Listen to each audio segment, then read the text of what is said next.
স্বাগতম জানাচ্ছি সর্বশেষ আপডেট বাংলা সংবাদে। শুরুতেই সংবাদ শিরোনাম। শুরুতেই জানিয়ে দেব 12 ফেব্রুয়ারি ভোট হচ্ছে, কিন্তু ফলাফল প্রকাশ কবে? একটা ষড়যন্ত্র বা কু হবে বাংলাদেশে? গোপন চুক্তিতে ইউনূস, দেশজুড়ে বিতর্কের ঝড়। এদিকে বাংলাদেশ ও ভারতের সেনাপ্রধানের মধ্যে গোপন ফোনালাপ। ভোটের আগে কি চাল দিল্লির? দিল্লি থেকে কৌশলী হাসিনা, চাঞ্চল্যকর তথ্যভাস। আরও জানিয়ে দেব গোপালগঞ্জে 3 ভোট কেন্দ্রের সামনে ককটেল বিস্ফোরণ। এদিকে অ্যানি চৌধুরীর নির্বাচনী গাড়ি থেকে ৮০ লাখ টাকা সহ সেনাবাহিনীর হাতে 2 জন আটক। আরও জানিয়ে দেব মুন্সিগঞ্জে বিএনপি ও সহিল প্রার্থীর সমর্থকদের সংঘর্ষে আহত 10।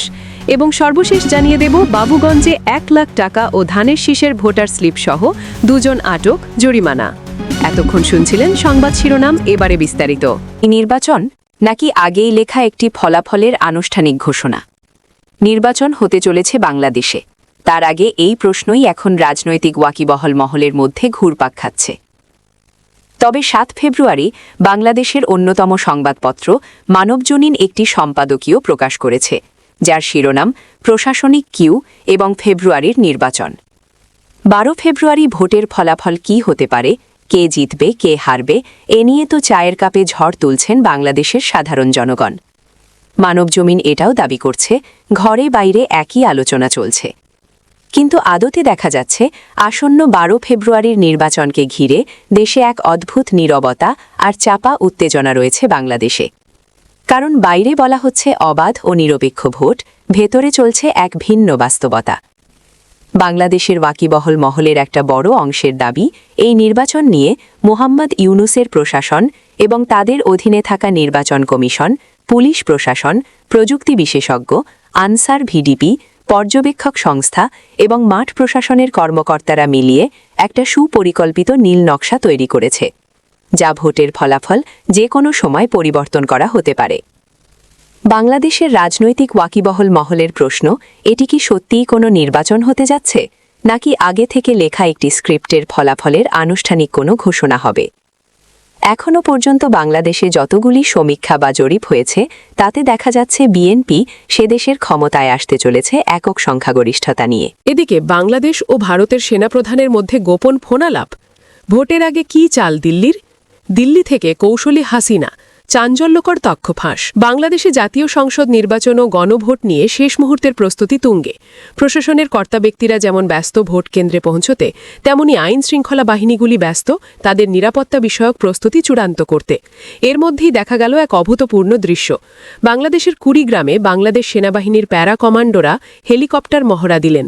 এই দৃশ্য দেখে এখন অনেকেই প্রশ্ন তুলছেন, ভোট হবে নাকি যুদ্ধ হতে পারে? অনেকটা আপৎকালীন পরিস্থিতিতেই এভাবে সেনাবাহিনী প্রত্যন্ত অঞ্চলে গিয়ে দুর্গতদের উদ্ধার করে নিয়ে আসে। এই ধরনের মহড়া ভোটের জন্য কেন হচ্ছে, সেটাই এখন সবচেয়ে বড় প্রশ্ন। সংশ্লিষ্ট মহলের মতে সেনাবাহিনী আসলে বাংলাদেশের সাধারণ মানুষকে বোঝানোর চেষ্টা করছে যে তারা তাদের পাশে রয়েছে। আবার কেউ কেউ বলছেন এই ধরনের মহড়া দিয়ে সেনাবাহিনী আসলে একটা ভয়ের পরিবেশ সৃষ্টি করছে, যাতে ভোট কেন্দ্রমুখী না হয় অনেকে।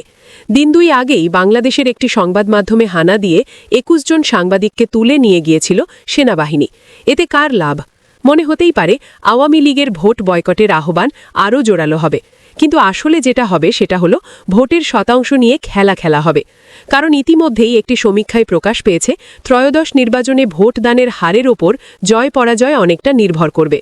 Bangladesh institute of democracy and development নামে একটি প্রতিষ্ঠানের জনমতে বলা হয়েছে, ত্রয়োদশ জাতীয় সংসদ নির্বাচনে 65 থেকে 68% ভোট পড়লে তারেক রহমানের নেতৃত্বাধীন বিএনপি এর জোট একক সংখ্যাগরিষ্ঠতা পেতে পারে। অন্যদিকে যদি 53 থেকে 58% হয়, শফিকুর রহমানের জামায়াতে ইসলামের নেতৃত্বে 11 দলীয় নির্বাচনী ঐক্য সরকার গঠনের সম্ভাবনা তৈরি হবে। ওই সংস্থার সমীক্ষকদের দাবি, কট্টর ইসলামপন্থী দল জামাতের ভোটেরা তুলনামূলকভাবে সংগঠিত এবং আদর্শগত অনুগতে অবিচল। তারা যে কোনো মূল্যে ভোট কেন্দ্রে যাবেন, ভোট দেবেন। ভোটদানের হার কম হওয়ার অর্থ হল সাধারণ মানুষ ভোট কম দিচ্ছেন। ফলে ভোটদানের হার কম হলে জামাতের পাল্লা ভারী। বেশি ভোটদানের ইঙ্গিত হল সাধারণ ভোটারদের বুথমুখী হওয়ার প্রবণতা বৃদ্ধি। এটা হলেই জামাত পিছিয়ে পড়বে, আর সেটাই চাইছেন না বাংলাদেশের সেনাপ্রধান জেনারেল ওয়াকারুজ্জামান। এদিকে গোপালগঞ্জে 3 ভোট কেন্দ্রের সামনে ককটেল বিস্ফোরণ। গোপালগঞ্জের 3টি ভোট কেন্দ্রের সামনে ককটেল বিস্ফোরণের ঘটনায় ক্ষয়ক্ষতি না হলেও বিকট শব্দে এলাকা জুড়ে আতঙ্কের সৃষ্টি হয়েছে।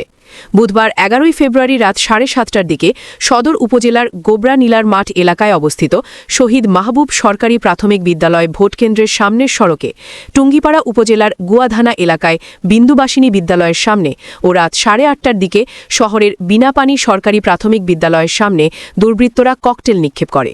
এ সময় আশপাশের এলাকাসহ ওই এলাকা বিকট শব্দে কেঁপে ওঠে। বিষয়টি নিশ্চিত করে গোপালগঞ্জ সদর থানার ভারপ্রাপ্ত অধিকর্তা ওসি মোহাম্মদ আনিসুর রহমান বলেন, রাত 7:30টার দিকে কে বা কারা সদর উপজেলার নীলার মাঠ এলাকার সড়কের উপরে ককটেল বিস্ফোরণ ঘটিয়ে পালিয়ে যায়।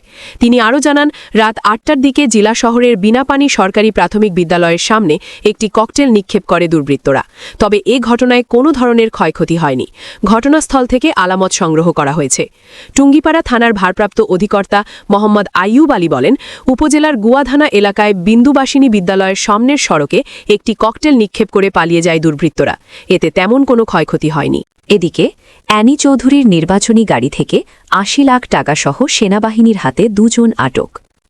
নির্বাচনকে ঘিরে চলমান অভিযানের মধ্যে অ্যানি চৌধুরীর নির্বাচনী কাজে ব্যবহৃত একটি গাড়ি থেকে ৮০ লাখ টাকা উদ্ধার করেছে সেনাবাহিনী। এ ঘটনায় 2 জনকে আটক করা হয়েছে।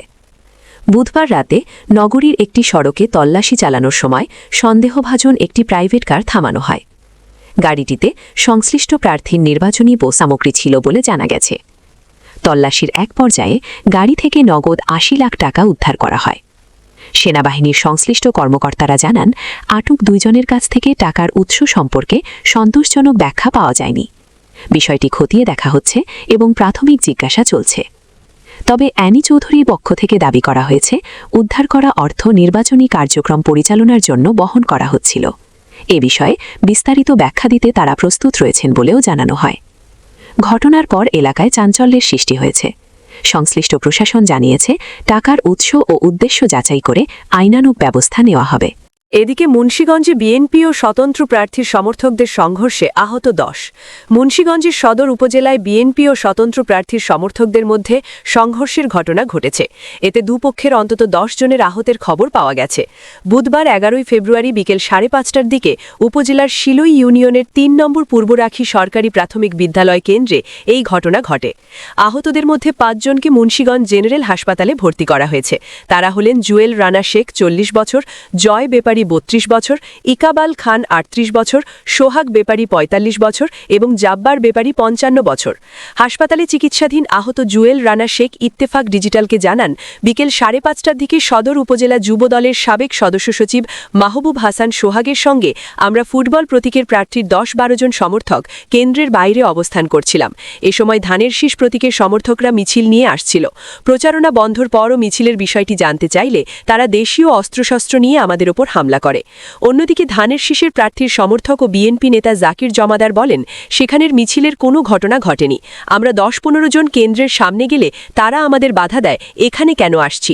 এরপর কথা কাটাকাটি হলে তারা আমাদের ওপর হামলা করে। আমরা প্রতিরোধ গড়ে তুললে 2 পক্ষেই সংঘর্ষ হয়।